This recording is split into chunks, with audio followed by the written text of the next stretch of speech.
Mike Brown situation really just underscores some of the tensions and some of the realities that we've been facing for years, not just in Ferguson, not just in Florence, but in the St. Louis region. Prior to coming to the AACP, I worked at the ACLU in 2005 to 2012. And the numbers and kinds of complaints that we've received relative to abused police authority were numerous and consistent. And it impacted me particularly because I am a former police officer. I was a police officer in St. Louis City for 5 years. I have been shot at enforcing the laws of this state. But the reality on the ground is this. Race has impacted every part of American life since the nation's inception. It is not always comfortable to talk about the way that I try to make it comfortable for people to talk about in rooms like this, a diverse group, in a country like ours, where there are several nationalities and races represented, is this. It is not an indictment of any of the white educators in this room if I say, for example, that during the so-called war on drugs, white kids sold drugs twice as often as black kids did, bought drugs twice as often as black kids did, but black kids were arrested at exponentially higher rates than white kids on drug-related offenses. That's not an indictment of any of you. It is a reality. The issue becomes, will we take responsibility for conditions that already existed? In other words, that system and the things that impacted relative to race pre-exist all of us in this room. We were born into this reality. Trust me, it was like this when we got here. What are we going to do about it? And the first step is to acknowledge the reality on the ground. I have my opinions about Mike Brown's case, and I understand that as a representative of the national NAACP, which I work for the national, I work with all the branches locally, but I'm actually an employee of the national NAACP. I have to say that we need to let all the facts come in, and we do. I think there are substantial facts already in. But I have to say that it reflects a reality that I've known for years, which is the reason I left law enforcement was because A, I was profoundly disillusioned with the criminal justice system in the United States and the inequities that were legislated into it, the targeted enforcement that it features. And specifically, I became disillusioned with the conduct of some of my colleagues, and I won't go through all the stories that I can tell you about what I saw when I was on the department to bring you to the space that I'm in personally, but trust me, I've seen some abused authority. And I think your role in terms of the school itself being a stabilizing factor in our communities and in our homes. Schools are more than just schools, we know that. They're hubs in communities, and your role in that when you extend yourself out into the homes of the families that you go into is to understand the reality on the ground. And having said that, let me say this. There is another challenge for African American families and community members to face, and it's been amplified, I think, in this discussion of Mike Brown and Reverend Blackman. You heard it. But what about the things that we do in our own community? Where is the protest, for example, for those kids who've been gunned down by other blacks? That's a legitimate question. It's a legitimate question. I can't ignore it. I can't fail to acknowledge the reality is we do have issues to work through in our community, but they are, many would argue, separate issues with similar ends.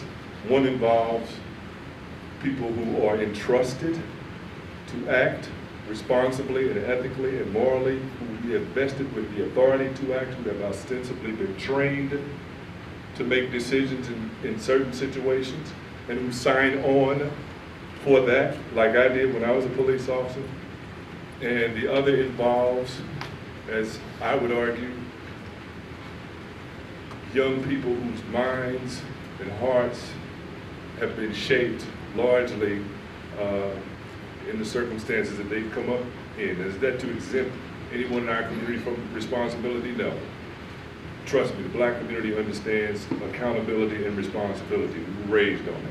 If you do wrong, you know, there's a consequence. We understand, we get that.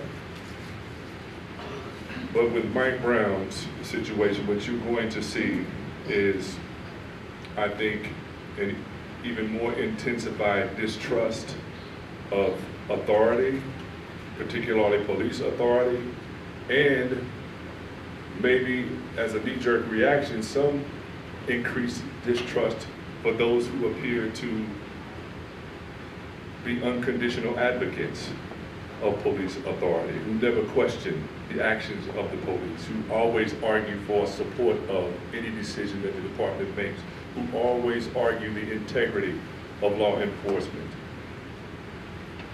completely ignoring a history that is riddled with contradictions and situations that contradict that. So I think when you all prepare to go into homes now, the situation still exists. Time is not going to diminish the memories of what happened in Ferguson. And this is not just a local conversation, this is a national conversation. Believe me, I've been on many calls for Black men, I'm sure you have too.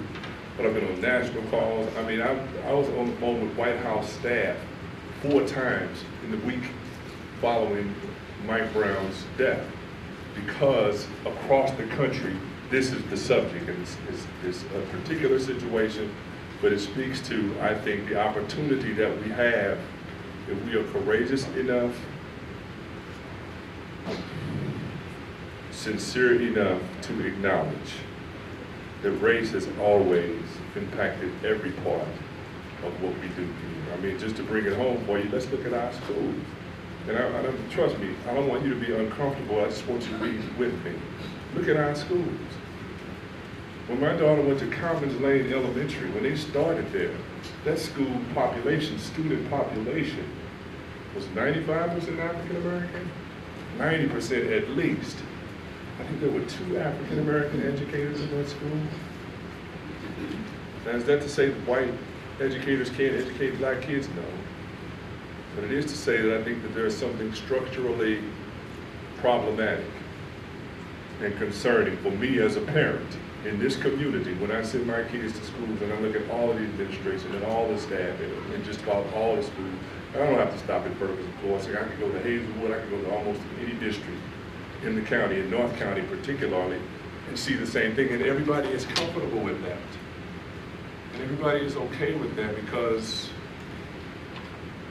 we're going to do a good job, and we don't see that as, you know, we don't see race, we're going to do a good job, so we don't have a problem with it because we know what we bring to the table. But there is underneath that, when you have a Mike Brown situation that kicks off, a magnification of everything that we see in front of us that points to inequity, that points to us being treated differently. And I don't want to take too much time because I don't know how much time I have because I could talk for a while, but when I say the kinds of things that point to the kinds of inequities that you can address, A, by acknowledging that they exist, B, by doing the meaningful work to bring some change in those arenas. Look at the situation in Ferguson, where you had people who protested, who came out, because what you didn't get to see is that whole lineage of history from generation to generation, the daily abuses that don't necessarily rise to the level of someone being gunned down in the street, but someone maybe being physically assaulted wrongfully, someone being maybe wrongfully arrested, someone being harassed without reason. And ultimately, you see Mike Brown laying in the street, and my good colleague, Dan Isom, former chief of police, St. Louis City, now the state's highest law enforcement official on the governor's cabinet, has said in words, there is no way that you ever would leave a young man like that lying in the street face down for 4 hours with his mother standing by. There's no cause for it. You can complete your initial investigation well short of a 4-hour time span. Well short of that. You know how that looks to people when you see, I want to act it out. You've seen the picture, you saw the live shot, laying in the street like a dog. It raised anger naturally. That is a human response to that. It raised defiance naturally. That's a human response to that. It raised sorrow and pain. They come out to protest and you saw the response. You saw the response. Now, contrast that with the rancher, Mr. Bundy, down in Nevada. Anybody, but just by show of hands, anybody heard of Mr. Bundy in Nevada? The rancher who's been grazing his cattle on federal lands for several years in direct violation of the law. Breaking the law in broad daylight, and then tell the law enforcement officials that, by the way, you ain't gonna do nothing about it. I'm gonna keep doing what I'm doing. And if you come down here, I got something for you.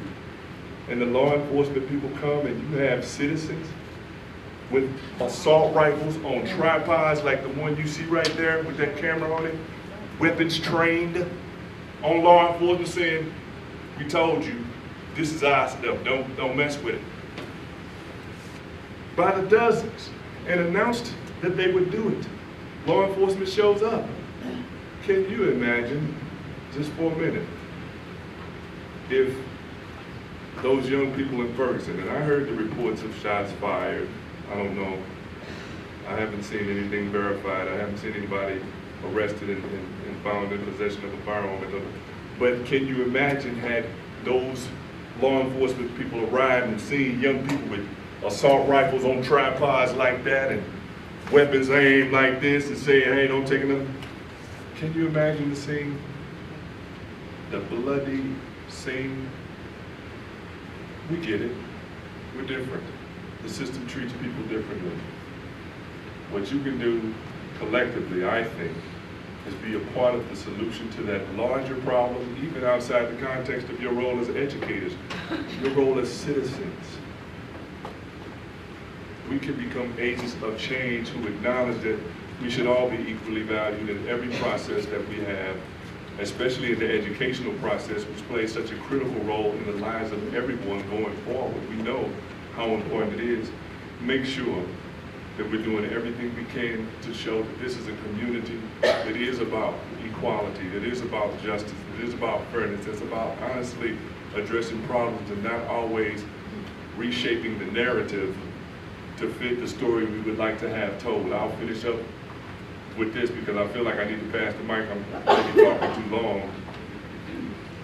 And I know a lot of the people in law enforcement from the work I did as a police officer and the work I did afterwards with the ACLU and now the NAACP.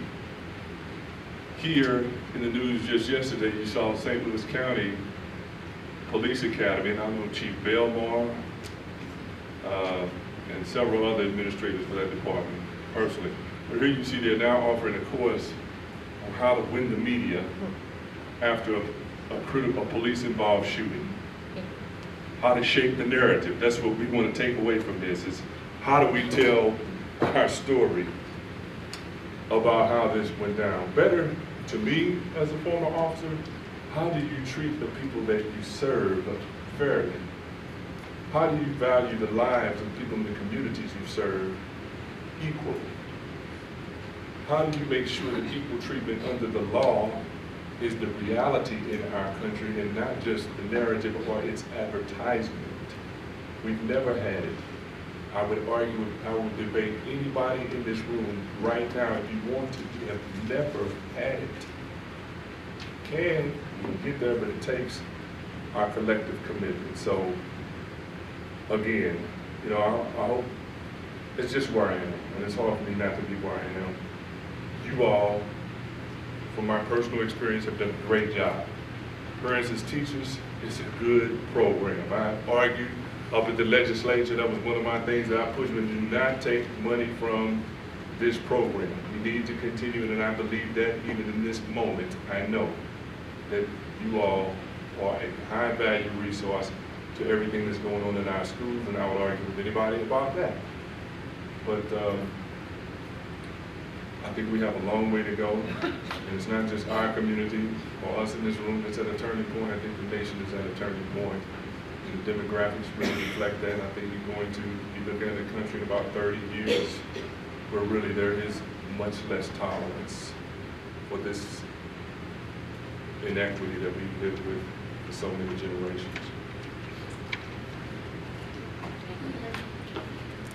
You should be on.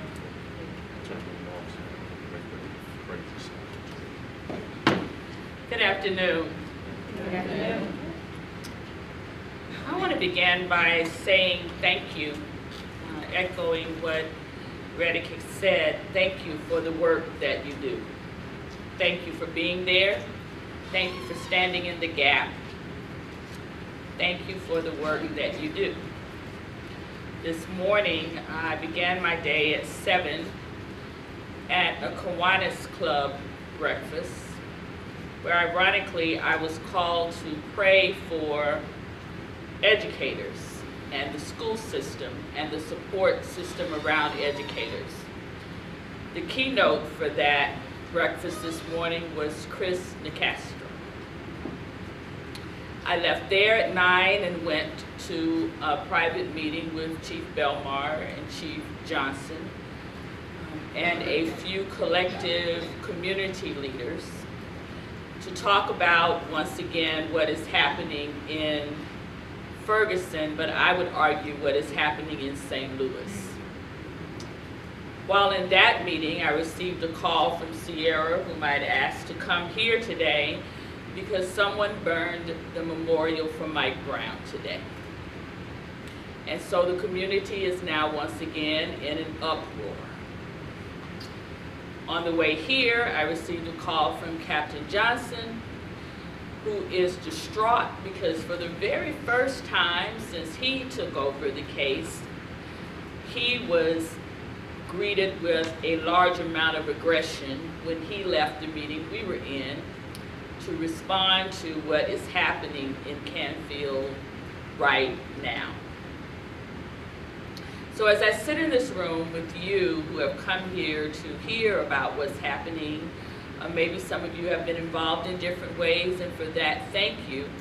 I am very cognizant that St. Louis will forever be changed by this moment.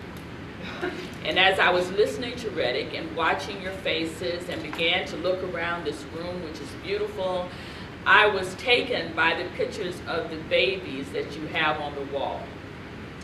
I invite you to turn around and look at them.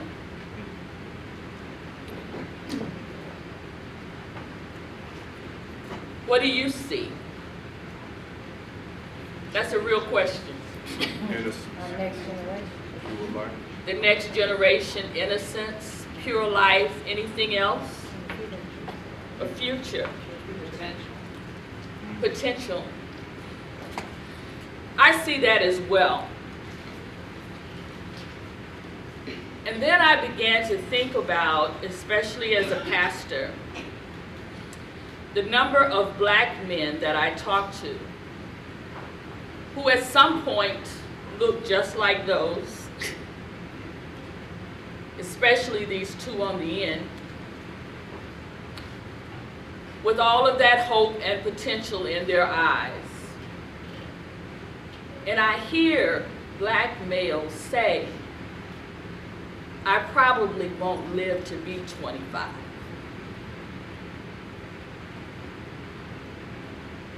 I probably won't live to be 30.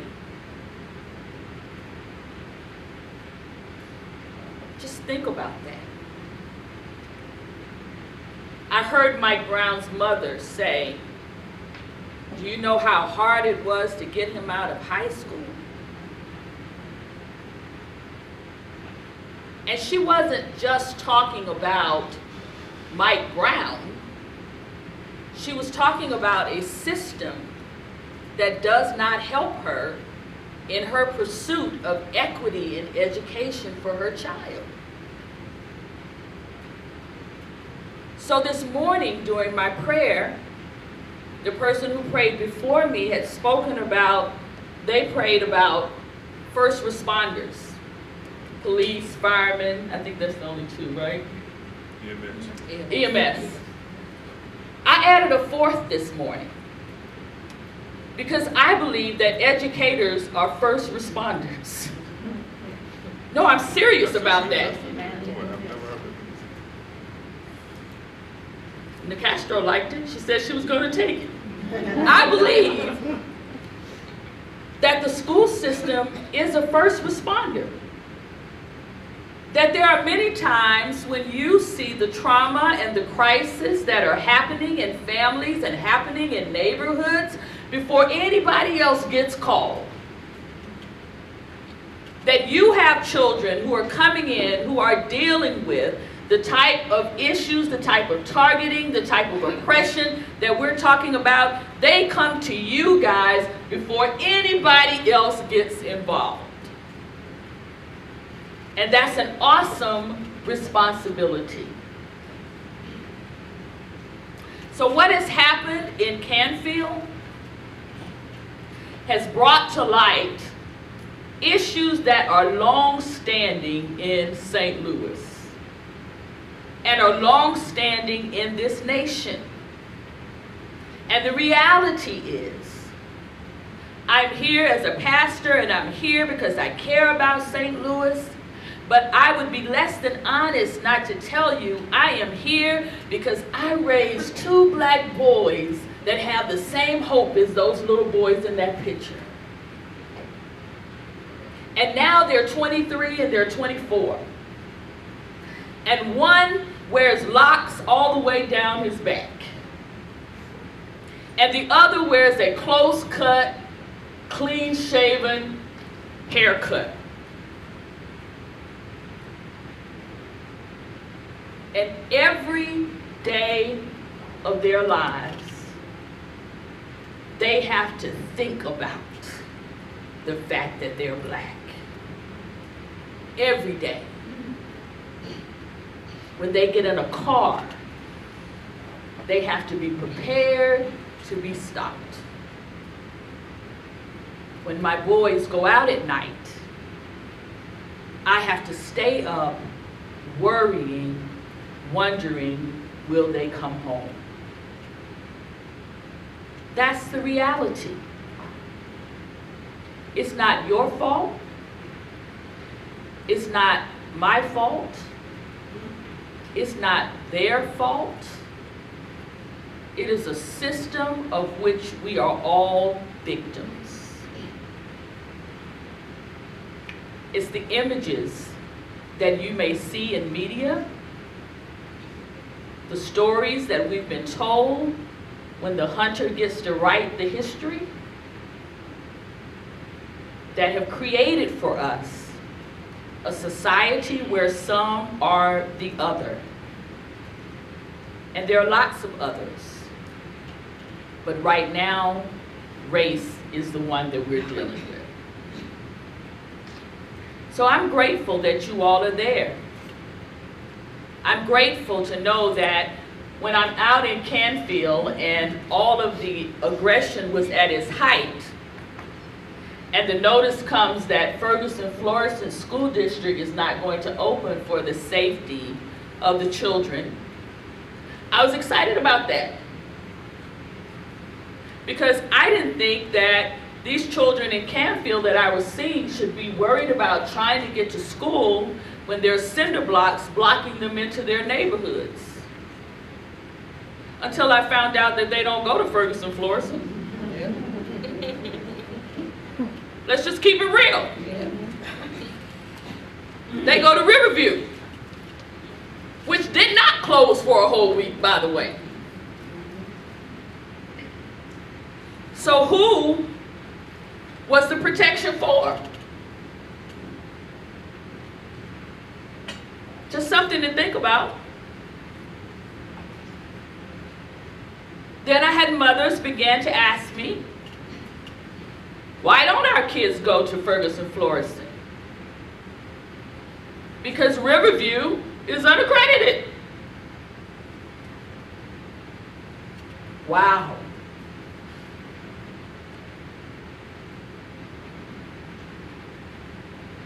Just wow.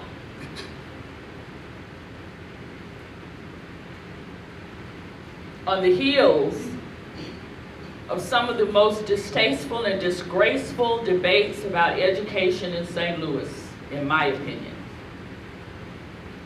On the heels of school districts being unaccredited and children being told they're not wanted in other places. Black and brown children. On the formation of a new school district that's really the old school district that just closed and reopened so that they wouldn't be unaccredited, so that all those black and brown children who weren't wanted other places would have to come back there. Let's just be real about it. All of that feeds into the reaction to Mike Brown. And I would argue that this system that has caused us to see people that we don't know and don't understand and don't interact with on a personal basis as the other, I would suggest to you that that otherness also caused the death of Mike Brown. I would suggest that to you. That it wasn't possible for him to simply be a child who walked in the middle of the street. That his blackness defined him as something else. So what does that have to do with you guys? I implore you to not just get to know about the children that you serve, but get to know them and their families. And I'm sure because I know who leads this, that that's the ethos of what you do. I sat in a room today where the police department touted its new diversity program. I'm not a big fan of diversity programs. I'm a big fan of relationship building. Because knowing about something and knowing someone is two different things. So when I see those pictures, my prayer is that all of those children, all 8 of them, have the ability to grow up and live up to their best selves. That all 8 of them get the opportunity to be judged by their character and not the color of their skin.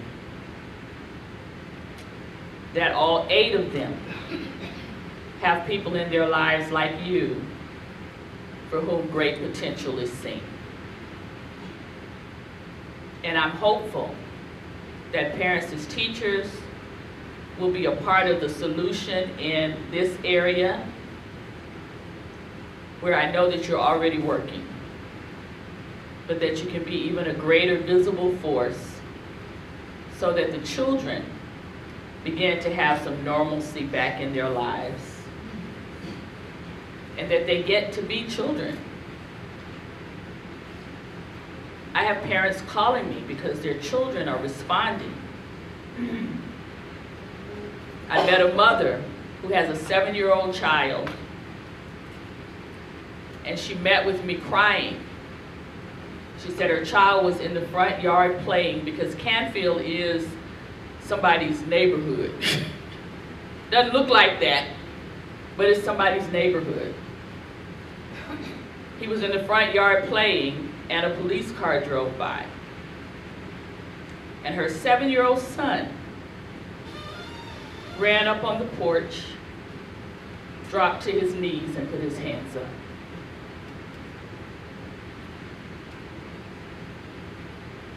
He's 7.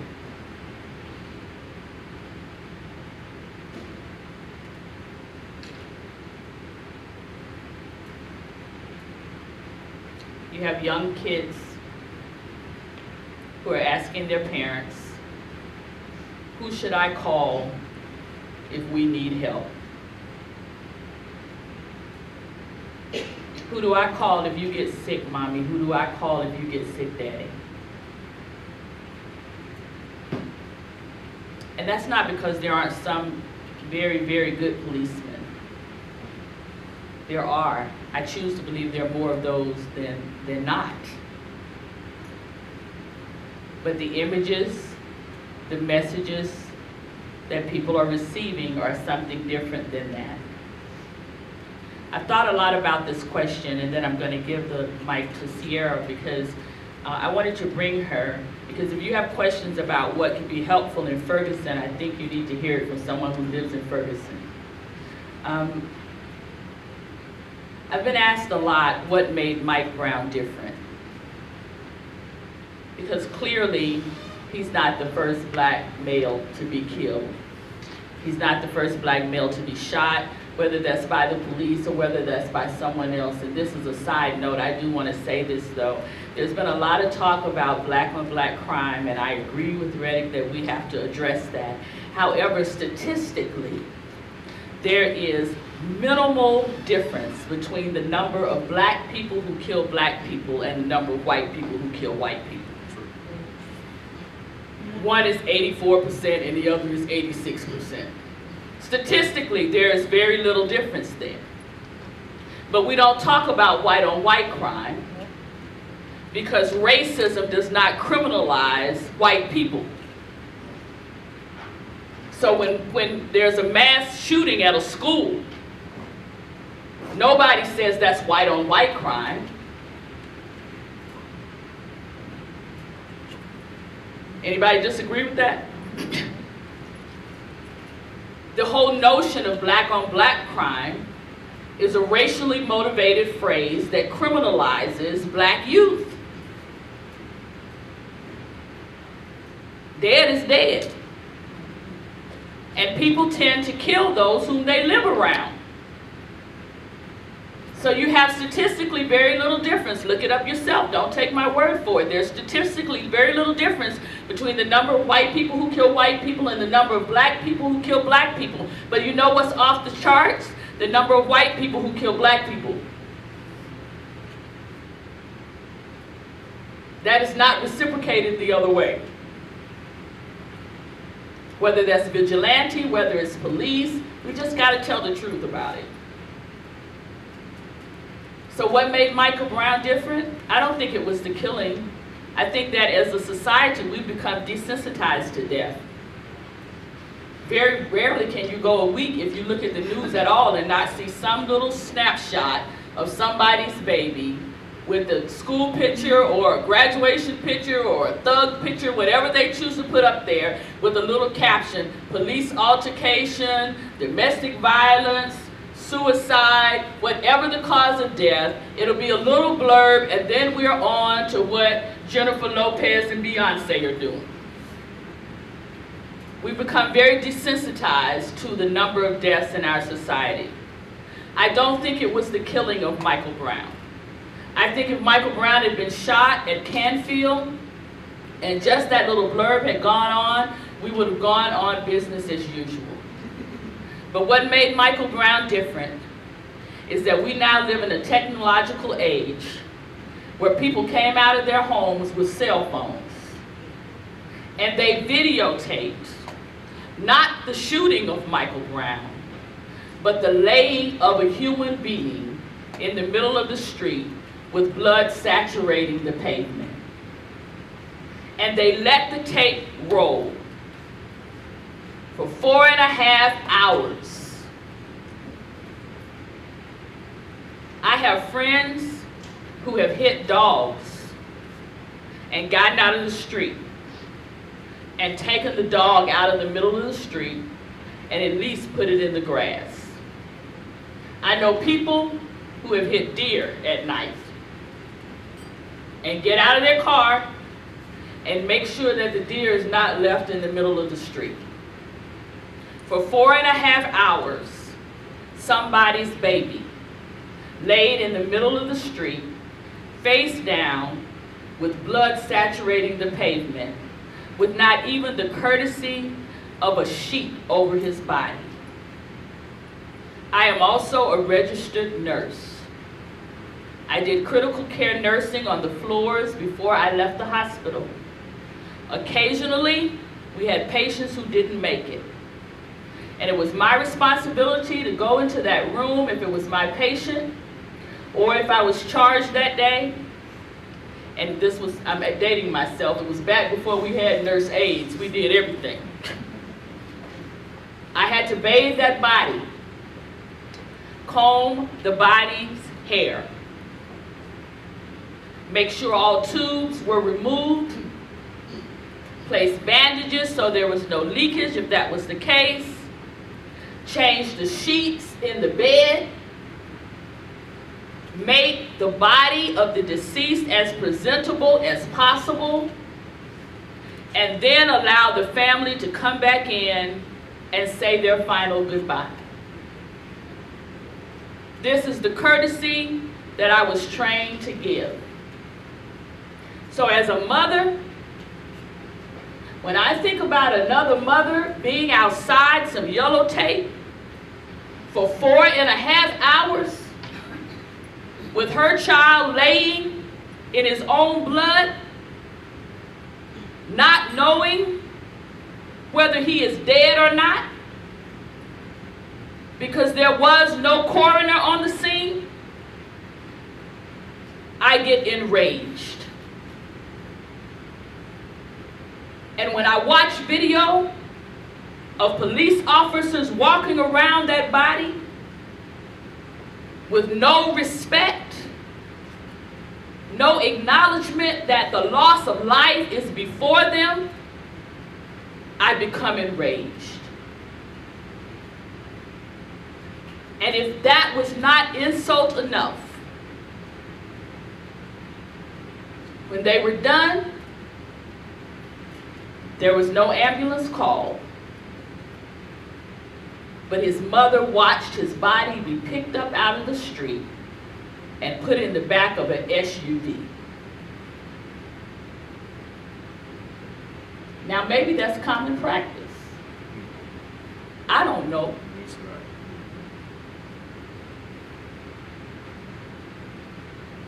But it speaks to a larger issue in St. Louis, in America. I believe the blood did it. I believe that there is nobody, no matter what race, who could watch that and not be moved. Regardless of what you think about the killing, regardless of what you think about the police officers' actions, or what you think about Mike Brown's actions, in that moment, we saw the value of a black life in America. And that's what drives me. That every life must matter. That's where I am. And I will be here until every life matters. No mother, no father, no children should ever have to see that. Ever. No matter what the case. And now you have the job of going in and serving children and families where many of those children saw just that. So thank you.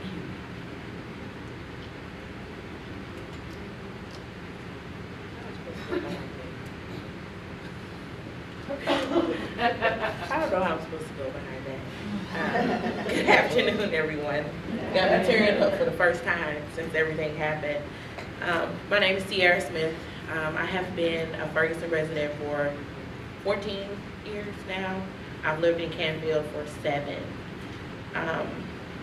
And again, I do commend you all for the work that you do, because I was in Ferguson, Florissant School District all of my life. I moved out of Kinloch.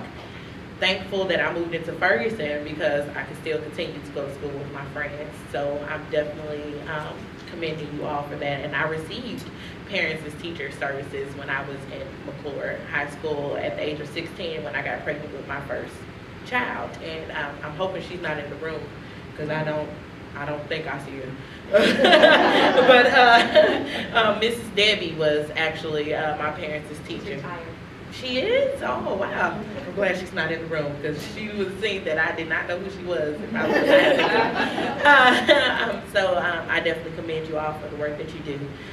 Although I do live in Canfield, my son is a student at Ferguson Florissant School District because I was one of those many parents that stood out in that line for hours and hours and hours at Riverview School District to unenroll him there and enroll him in Ferguson Florissant, and I did just that. So he goes to Griffith Elementary School now. That Saturday that everything happened, we were actually at a picnic, and I don't know how, but we usually would be outside around that time of the day. When we got home, of course, all the streets and stuff were blocked off. That was about 3:30. So we had to park about 6 blocks over, actually into Jennings, and walk over. And as we were walking over, the body was still laying out in the street. My son asked me, he said, "Mom, who is that?" And at the time, I did not know exactly who it was. When we found out who it was, because he was actually a close friend of my little brother's, who was 19 now. He's 19, and they went to school together, and he came up to me and he told me that was him laying in the street. Now just imagine a 6 and a 4-year-old, they're just standing there. When we got up to our street, because he was killed in 2900 block, we stay in 2948. So that lets you know how close it was. My 6 and my 4-year-old literally paused, and I'm grabbing them, trying to move them, and they're scared. They cannot move or anything. Later that night, the police came back. They beat surveillance cameras off of the buildings. My kids were scared again because they see all the police lights coming back down the street. After everything is over, the body is removed. The parents went on about their business down the street. They actually stay in the back of us where the grandmother stays at in North Winds.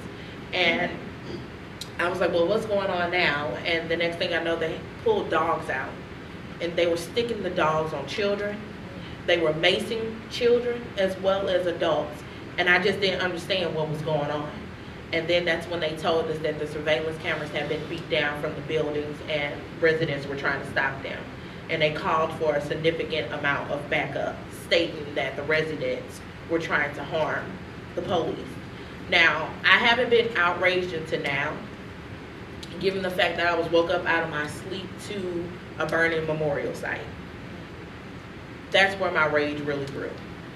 Because I figured if you don't have respect for a sacred area, what do you have respect for? This is where he laid. This is his last place where he laid. Why come back and do that? Us as residents, when he was removed off that street, we tried our hardest to get the blood up off the concrete, but we could not. We went and bought push brooms from Family Dollar, which is right around the corner. We got bleach and we were scrubbing away, but we could not get it. What are you supposed to do behind that?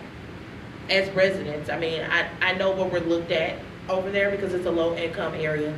You know, it's mainly blacks over there. I understand all of that, but that does not give you the right to just come in and tear this community apart even more. You know what I'm saying? You're paid to, you're supposed to protect and serve us, not harm us, for one. That's how we look at it. That next day I called Pastor Tracy and I told her, I said, I think we need you quick. And she asked me that I know where the mother and the grandmother lived, and I told her yes, because they stayed right next door to my aunt. My whole family is over there in those complexes. And for those of you who are not familiar with that area, there's actually about 5 different apartment complexes over there in that one area. And I have family in each one of them. As well as my grandparents still stay on the other side of Ferguson. And when I say the other side, I always say that because I've always known it as 2 different Fergusons. When you cross over to the West Florissant side, no one even thinks that's Ferguson anymore. You would think it's Jennings or something of that nature, but it's not. It's Ferguson. And I always say I stay on the other half of Ferguson. And that's when people get it, like, oh, okay, you stay in Canfield. Yeah, I do. You know, so it's sad to say it like that, but that's how I was raised. And that's what I know it as. I'm trying to get that mentality out of my head so I can teach my children something different, because they've seen a lot of negativity over the past month. My son is the one that has the nightmares, though, because he's a little bit older. He's 6, so he understands a little bit more than my daughter does. He's the one that was upset because school didn't start. By the way, I was actually happy that school didn't start because I didn't want to get out in the mess. We were literally barricaded into our apartment complexes. We had to show our leases, and we still had those police officers like, oh yeah, where's that? Okay, really? It's Canfield. I know you see the Canfield title on top of the page, but they still said, oh, that's not in Canfield. That street is not Canfield. You know, so I was turned away from my home several times. I would have to actually come around the back way, which was barricaded, but I had to drive on the grass just to get home. Might have been illegal, but I still had to get home. You know, so we have that issue where I have white neighbors who stay up under me, and they were actually let in and I wasn't. You know, it's been a lot, and like I said, I haven't really got emotional until now when Pastor Tracy said all that she said, because it never hit me until now that, you know, why does it feel like I'm in the 50s instead of 2014? You know, where I come from, I seen people who look like me.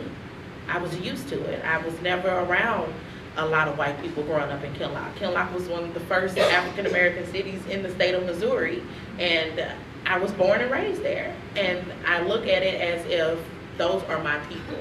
And it's wrong. I'm not racist by any means. You know, I went to school with whites. I worked with white people. I don't have a problem with white people, and white people don't have a problem with me, but racism still does exist to this day. And I found that to be true since all of this has happened, you know, and it's really sad. I'm hoping that something good comes out of this, but I don't know about today because people are angry. And most of the people that are angry, they're young. Young. I'm talking younger. I'm 27. Most of the guys that are out on the street right now today are way younger than me. Way younger than me.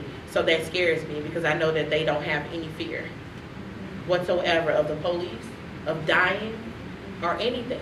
They just do not care. At this point, they are out for blood, and I am praying that something different comes about with that. I know there's actually clergy out now. Pastor Bishop Robinson, he's out now, and there's a lot of clergy out that's on the streets. I didn't think I was going to make it here because the streets are starting to get crowded once again. When that all died down for a while, but now it's there again. You know, so my son today, he said, well, Mommy, do I have to go to school today? And I told him, yes, you have to go to school today. He said, well, when I get home from school, are we going to be able to come home? I told him I don't know, because I don't know. I got out today because I drove in grass again, but I'm hoping that we can get back home. If not, that probably wouldn't be a problem with me because I probably don't want to be there anyway, to tell you the truth. Because I really do think that, you know, this was done by outside agitators from what everyone else here was told.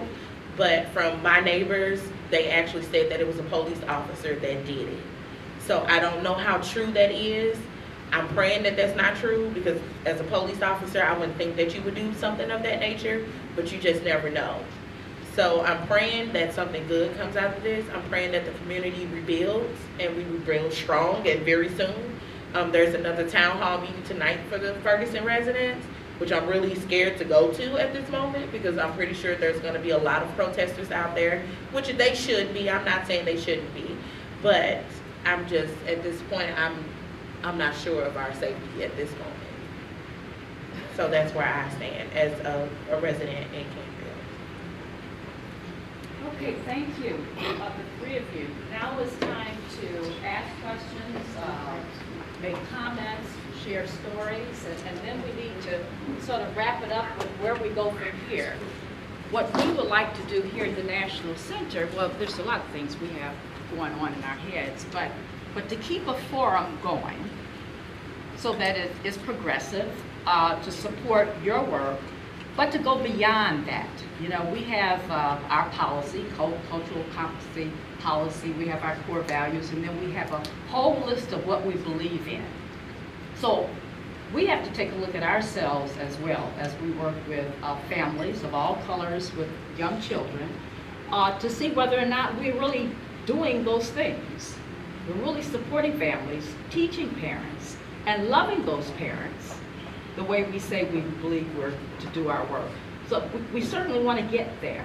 But before that, I just want to put that into your minds as we share stories or ask questions, because that's the long view. Because we say all children will grow and learn to realize their full potential. All children will grow and learn. That's the big vision.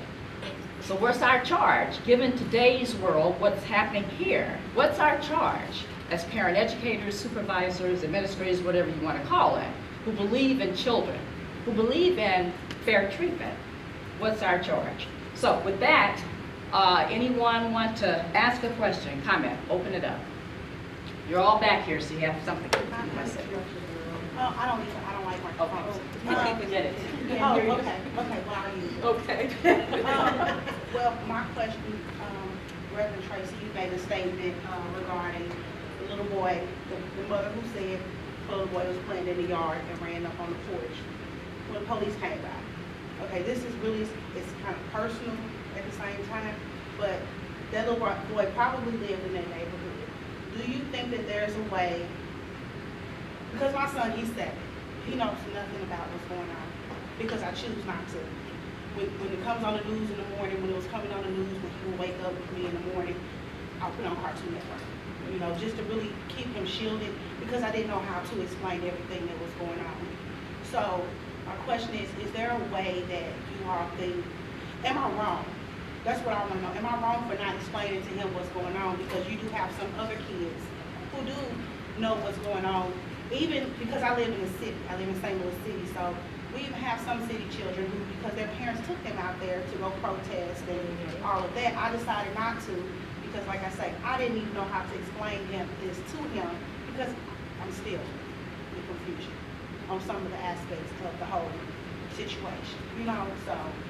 Is there a way that we can ask, I don't know, being a parent educator, start doing home visits soon and going out to homes, and if this were something that was to come up with me working with 3 to 5-year-olds, would it be okay to say, if you cannot talk about this around your child, if it were to come on the news, maybe send your child to another room, so that it's not something that's so heavy on them, these babies, to have to deal with also and not truly understand what's going on.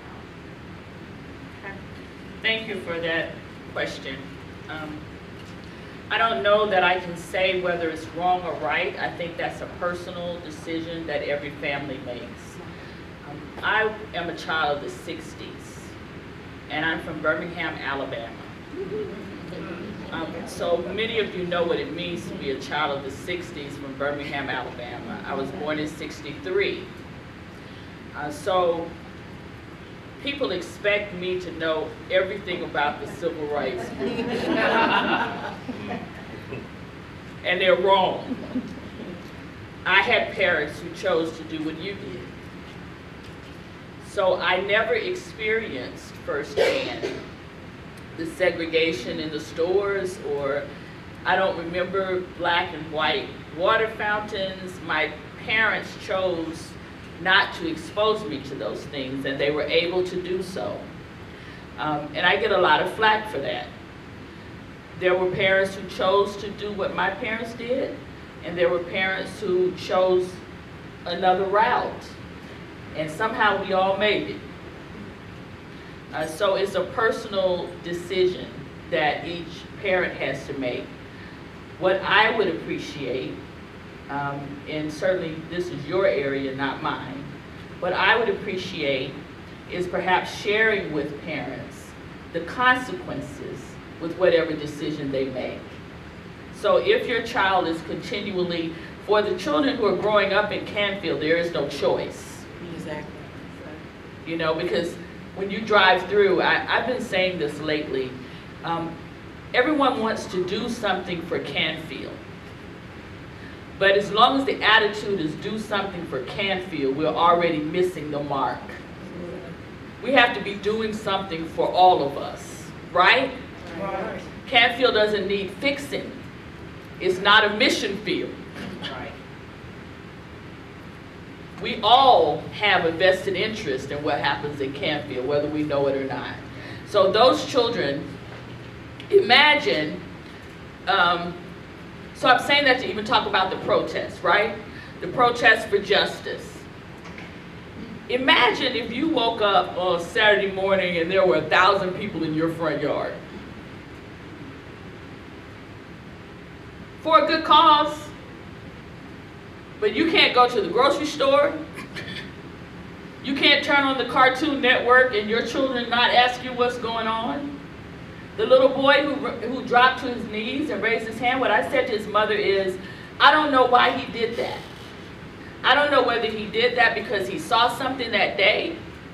I don't know whether he did that because protesters have been coming through every day since saying, hands up, don't shoot.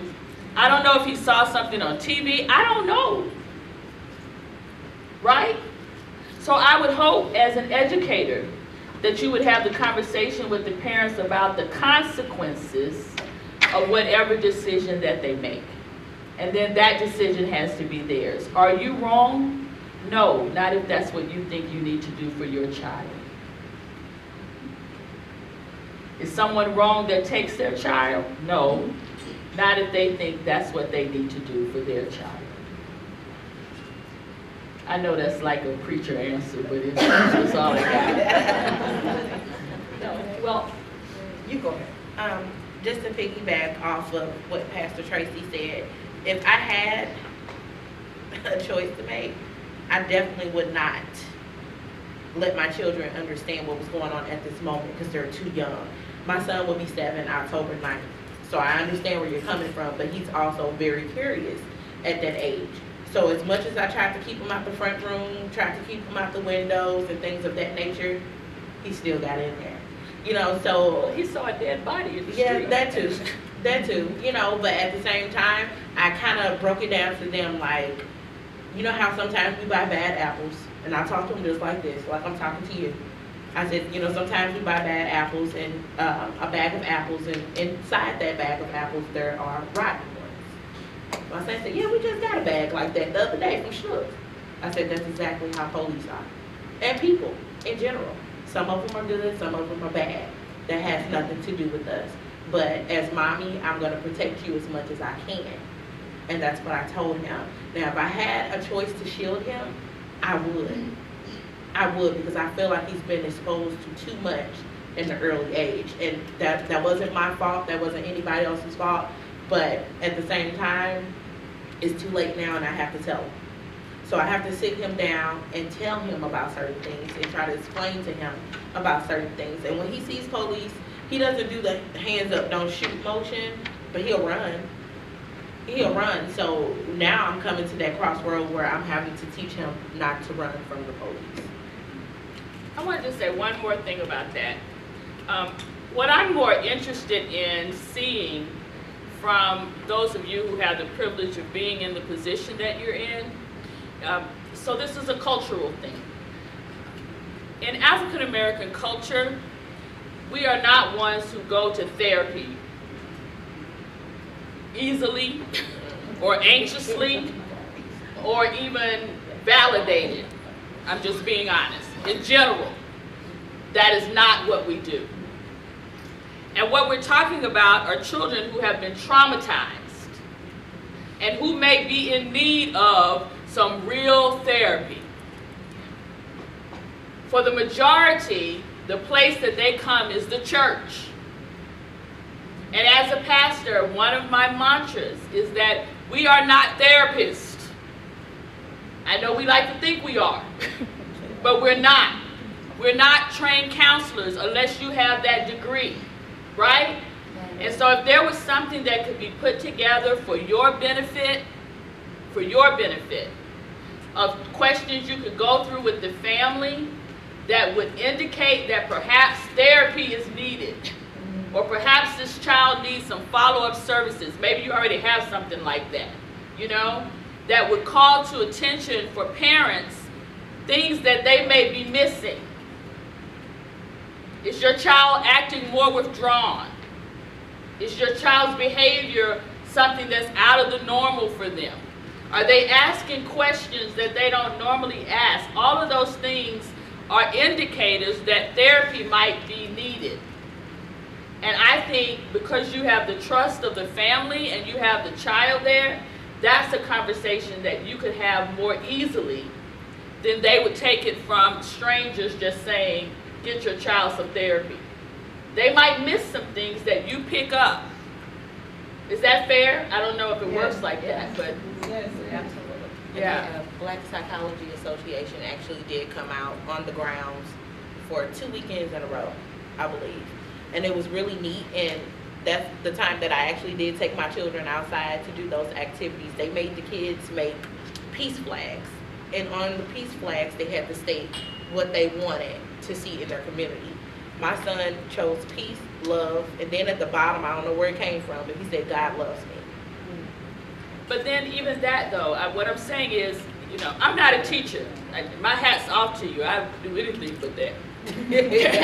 But what I'm saying is, sometimes those things show up later as well. Yeah. So they were there the first 2 weeks, Yeah. but you all are there throughout the whole school year.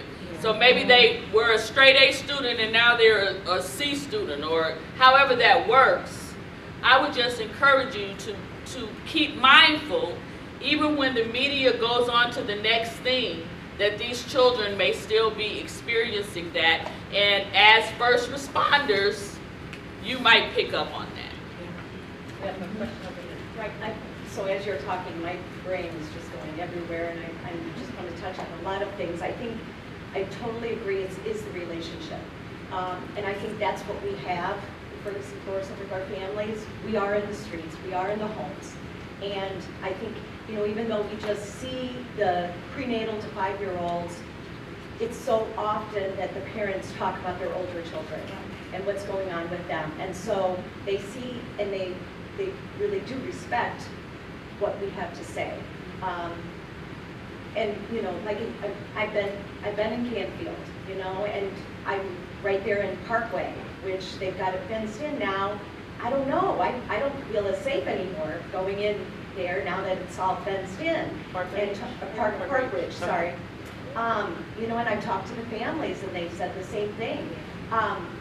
So, and we talked at one of our staff meetings and we listed some things, and I just need to type it all up, to what can we do to support the parents that we serve and then some that we're not serving, to outreach, to have, like you said, those days that, you know, we used to go in to Parkridge Apartments and just have activities, and the families would come out and the kids would just have a ball just playing, and it was a happy time. I mean, we need to do more of that, but boy, it's hard. It's hard, so maybe we do need to go into more of those churches to do that, where the families feel safer to go. I don't know, but I feel like what can we do to, as, you know, in the homes, to bring out those families, to help those children to still have those happy times, to connect,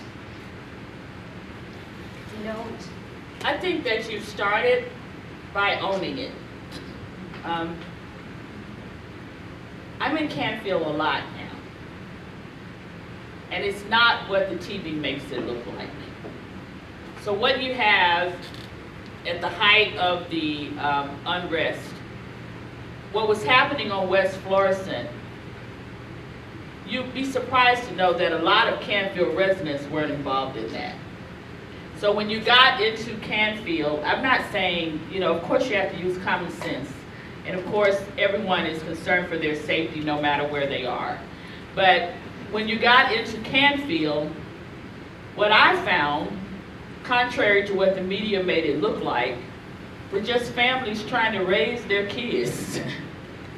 You had senior citizens, you have veterans, you have lots of young children, families trying to create some normalcy. And so if you have that kind of relationship with your families, this is me, okay? I'm saying you certainly are welcome to use even my church. But what does it say about where they live? I would rather see you just be honest and say, I have some fears about being in the neighborhood. And have that conversation. And if you can't get over those fears, and be honest about that. But don't assume, not today would be a really bad day to go to Canfield, okay? But that's because of the memorial. But before that happened, it wouldn't be any different than you've seen before. No, and I want to, that's not where I was going. Okay, I misunderstood. Yeah, please. You've been back in there, we've all seen it, it is. Right. Okay. Yeah, She was talking about the difference between the apartment complex putting a fence for security around the complex, and you can only get in one way or another. Yes. And through one way, that's been a recent change. And we have seen crime actually seems to be going up with residents, is that fence is not helping. And that's been a change. This is their part. Yeah, I know about that. Can I jump in there real quick too? Because I thought I also heard you ask what you can do Right, and that's where to my help- point was. What, because we're to going help, into. not those just the apartment conditions there, but to complexes. help the families Right. that you are in Right. contact with. To go on and feel normal, to have those kids, still have a fun time. You know, we need to be out there more. Well, I would say two things. The first thing I would say is, don't change what you've already been doing, because as I said at the top of my remarks, you've already been doing a pretty good job. I think you all have a pretty good idea about how to prepare kids for an education and how to build relationships in homes.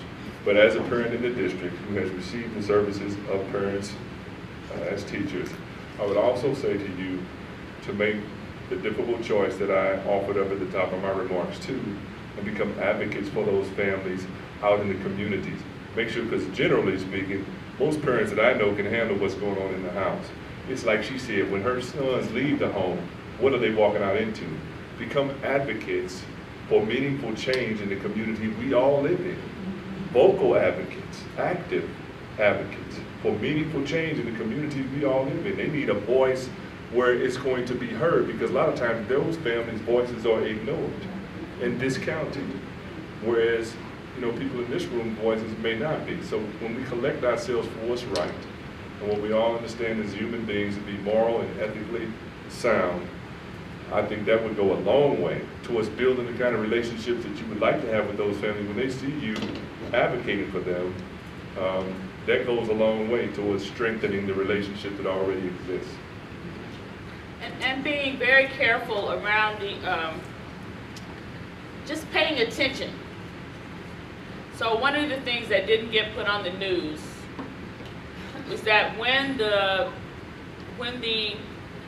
protesters, or some people in the protest group, when that group turned to violence, not the whole group, but the looting and all of that happened, and the militarization of the police, the buses stopped running because they were afraid. So when the buses stopped running, then the people who were in the neighborhood who relied on public transportation to get to work couldn't get to work because there were no buses running. When they couldn't get to work, then they lost their jobs. And when they lost their jobs, then they can't pay their rent. And so now they're behind on some other things. Then you can't feed your children. Then you can't do those kinds of things, right? And so paying attention to the domino effect from this also is helpful to the families. And advocating, like Reddick said, in whatever ways you can around that. That's a very real issue that we're dealing with right now. I am very conscious of the time, and I know that Mr. Reddick will have to leave us in a few minutes. But we have a charge before us, I think it will be important for all of us, and we may have more than Ferguson, Florissant School District represented, do we? Okay, so we have other school districts around Ferguson, Florissant that's been impacted by this, and so we're all in this together. So we have some action, some things that we need to do in order to advocate for our families and what that means. And I said a little earlier that we want to continue this in some fashion, bringing you together in some fashion to look at what that means. The National Center has a goal of getting something going that creates an environment, a community environment for parents where it feels and probably will be safe for the parent and the young children. That's the future conversations we want to have with you. So has this been helpful today, I must ask? Has this been helpful? Would you like to continue having such a thing and not necessarily have the panelists back here, but to really look at some concrete ways to be advocates? We know that you have your work that you do in the home, and then you have the social connection, the group connections.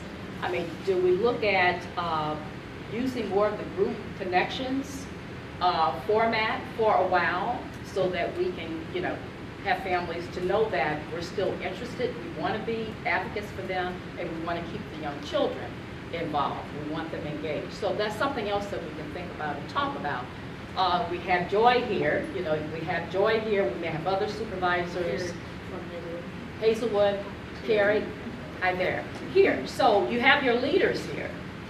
So stay tuned to what's next, and we need to hear from you. Email messages, you know, you can call us up, give us your thoughts about what you think we need to do as an organization, what would be helpful in your school districts, and what would be helpful to the 4 or 5 school districts that were impacted by this.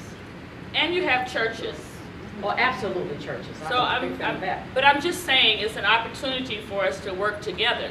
Right. If there are some things that we can provide, whether that be space or whether there be supplies that we can have supply drives, I'm just thinking off the top of my head. There are ways that we can work together. You don't have to be in it by yourself. We can't do what you do, but we certainly can support in ways that maybe we haven't thought about before. And so I'm going to ask, yes, Joy. I just wanted to ask that the communities really speak to the school districts and say what you want and what you need. Because sometimes when we speak up within the system, about what we think is important, it's not as valued as if parents will step forward. Case in point, Ferguson has really come with some heavy budget cuts. We lost all the transportation for our preschool children. So if you can't get your own child to preschool, we can't pick you up anymore. We can't pick your child up at the child care center and bring him to preschool and take him back the way we could for many years. We lost 5 preschool classes. We are strong believers in early childhood education. But we haven't had any parents really speak up. We've had parents or community leaders speak up and say, wait a minute, this is hurting the people who need it the most.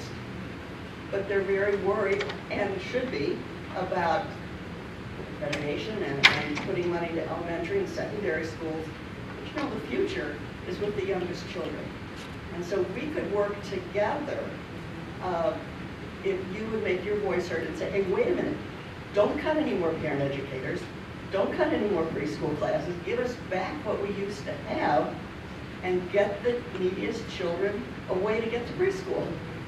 I received that, and I think some of that is happening, but I'd be interested in doing more. Me too. What that means is that you would have to educate us. I'm just being honest. And I don't have any young kids anymore, but I'm a firm believer. My mom was an early childhood educator, and I know how critical it is, so I would love to. Well, I do, and I know multiple Yeah. families who do. And over in Campfield, our children can't go to preschool. So they're basically just stuck at home with us, which is not a problem with me. She's mine, yeah, I do. I have a 4-year-old. She's not able to go to kindergarten until next year because of her late birthday. But we were told that she can't go to Head Start and preschool in the Ferguson Florissant School District because they only do K through 12 to get unenrolled out of The Riverview. transfer. The Exactly, transfer, get the transfer. So it's like I'm kind of stuck at a crossroads, and that's how many families are over there. Well, So is it the Riverview children's- has a good early childhood program too. And, you know, if your child had a way to get to that program, I think one of the really serious needs in our, well, even more than just the North County area, is that little children can't get to preschool. It's more expensive, you have to buy special buses, you have to have seat belts, but the chairs, car seats, and blah, blah, blah. I get excited, I get tongue-tied, I'm sorry. Is there something, is it the Children's Defense Fund? What, there's, this children what? Trust fund. So there's one in the county and there's one in the city? Oh, no. Thank you. Okay. Children's Services Fund. In the county, it's structured differently than in the city. Am I telling that story correctly? I'm learning all of this. So in the city, it's an independent thing by itself, and they can use the money for whatever they want to use it for. In the county, it's been restricted mostly to behavioral services. Mental health. So there is a movement afoot now by community leaders and pastors to push for the restructuring of that to be independent like the city. And I think that there are some contingencies being made in that regard even now before we can get it changed with the changing of the county executive, getting it changed. Because my church just signed off to be a partner in some of that, to use some of that money to fund some undergirding services. So there may be a way, I'm just saying that, I don't know, there may be a way to use some of that money for transportation. And if we knew to advocate for that, if somebody wrote it up for us, this is the time. Because everybody wants to do something. So, you know. It's expensive. I mean, I acknowledge it's expensive. They Well, save it's a not lot more of money, expensive than but- children failing school. And I think it's important that our parents and citizens understand the structures and the control behind these dollars. It's not as easy as it may seem that we just apply for this money. We know that here at the National Center. Okay. But this is the day where we're really talking about how do we help parents, how do we help citizens, how do we help communities rise up so that their voices are truly heard. And that is not a easy thing to do, but this is a right time for it. Because when Joy was saying, tell us, come out, where's your voice? We know where the voices are and where they have been, because they have not been, I'm using the old terminology, empowered. So what happens?